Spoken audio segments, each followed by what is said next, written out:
I think in most instances, um, because we're so full of ourselves, myself included, that I always think that people want to fucking hear my opinion, which they don't. But I'm going to insert it anyways, because it has to do with the situation that I've been describing to you. Sorry, I'm driving. And there's some relevance to it. On my lap is sitting my dog Lola. But within Lola, there is something else.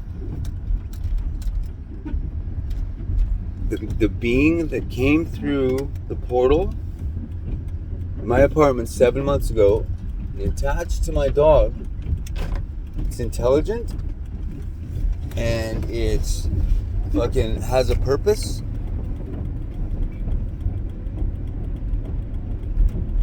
And I'm not sure if it has emotions like we do, but I've definitely seen some types of expression.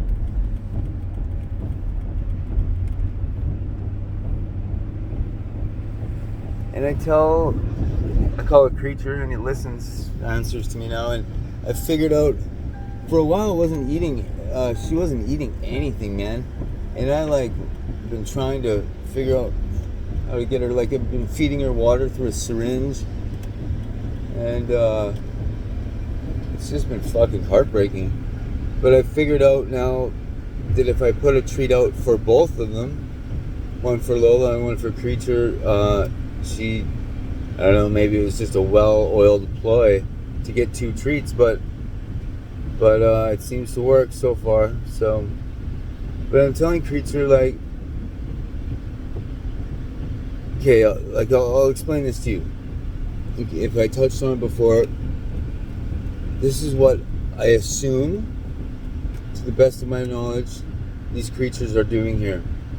So,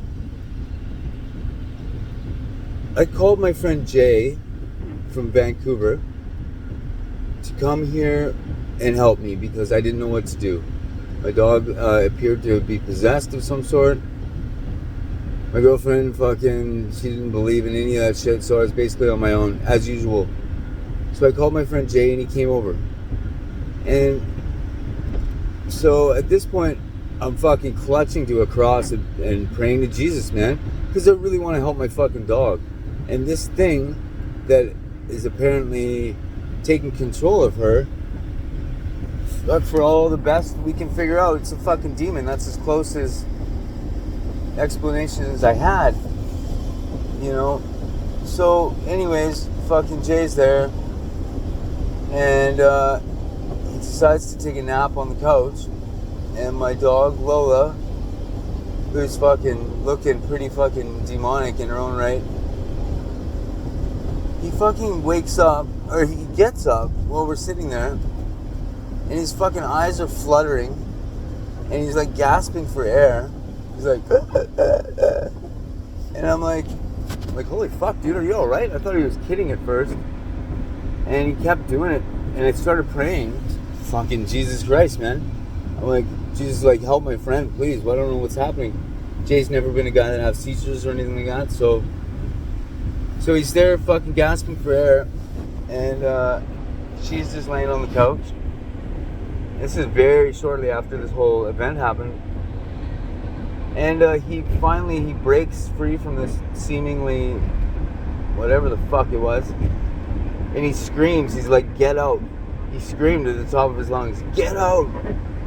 And we were just like, holy fuck. I'm like, what happened, dude? Are you okay? And he's like, I couldn't fucking breathe. And I was just like, holy fuck, man. Really? And he's like, yeah, and something was looking at me.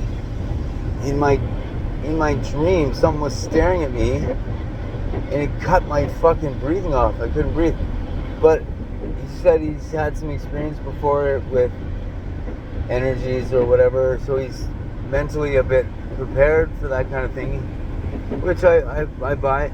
He was pretty fucking serious looking event when he couldn't breathe, like he looked legitimately freaked out a bit, and I was of course freaked out because of all this shit.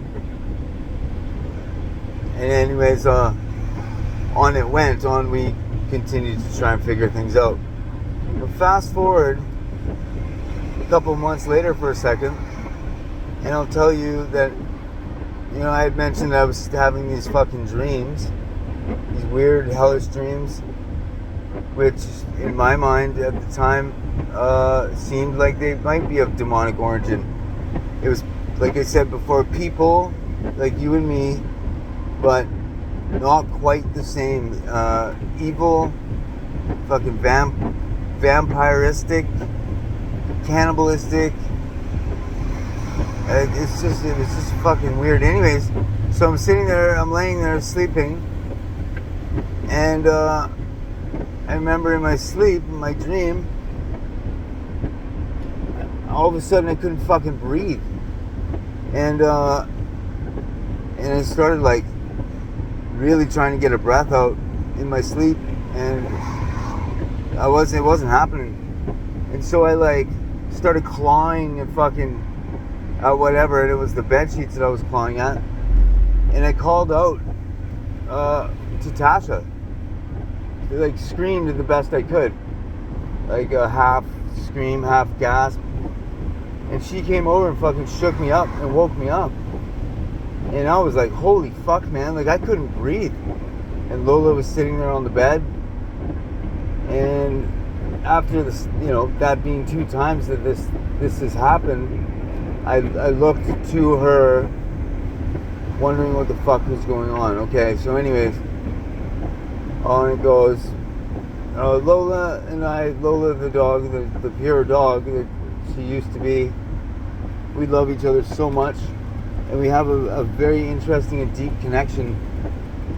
I swear sometimes I hear her in my head when I'm not around. You can say that that's fucking fucked up or stupid or whatever, but I'm serious. I do hear her, and I love her so much, and I've just been trying to take care of her and trying to get her back to health. But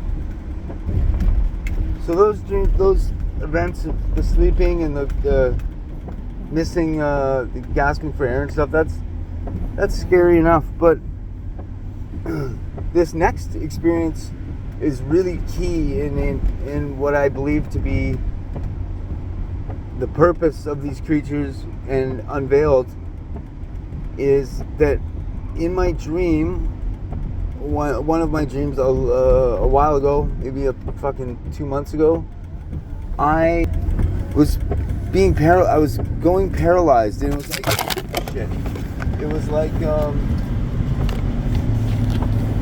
like I was either, like, in my dream I was either overdosing on drugs, or I was either overdosing on drugs, or I was going into a coma, and my fucking body was starting to become paralyzed. And it was the scariest fucking experience I've ever had, hands down. Because after I fucking woke up, I fucking cried all day. It was so scary, and I'll tell you why.